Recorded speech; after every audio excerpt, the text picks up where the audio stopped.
বহুতল অফিস থেকে পড়ে রহস্য মৃত্যু তথ্য প্রযুক্তি কর্মীর। মৃতের নাম দৈপায়ন ভট্টাচার্য। ঘটনাটি ঘটেছে কলকাতার নিউ টাউনে। প্রাথমিকভাবে পুলিশ মনে করছে আত্মঘাতী হয়েছেন দৈপায়ন ভট্টাচার্য নামে ওই তথ্য প্রযুক্তি কর্মী। রহস্য মৃত্যুর ঘটনায় তদন্ত শুরু করেছে পুলিশ। দৈপায়ন ভট্টাচার্য নামে ওই তথ্য প্রযুক্তি কর্মীর বয়স 50 বছর। কলকাতার নিউ টাউনের অফিসের 6 তলা থেকে পড়ে যান তিনি। লাঞ্চের কিছু পর বুধবার দুপুরে এই ঘটনা ঘটে। সঙ্গে সঙ্গেই রক্তাক্ত অবস্থায় গুরুতর জখম দৈপায়ন ভট্টাচার্যকে নিকটবর্তী হাসপাতালে নিয়ে যাওয়া হয়। সেখানেই তাকে মৃত বলে ঘোষণা করেন চিকিৎসকরা। আত্মহত্যা না দুর্ঘটনায় মৃত্যু।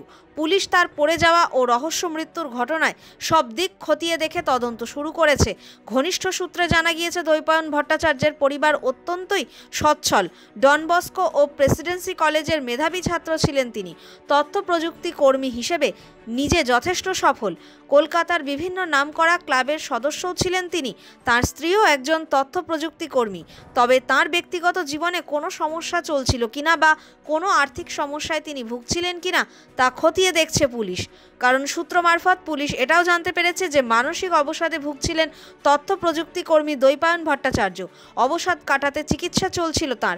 এখন কী কারণে অবসাদে ভুগছিলেন তিনি, তার ল্যাপটপ, ফোন অথবা অন্যান্য গ্যাজেট পরীক্ষা করে উত্তরের সন্ধান করছে পুলিশ। দেহের ময়নাতদন্তের রিপোর্ট আসার পরই মৃত্যুর প্রকৃত কারণ স্পষ্ট হবে বলে জানিয়েছে পুলিশ।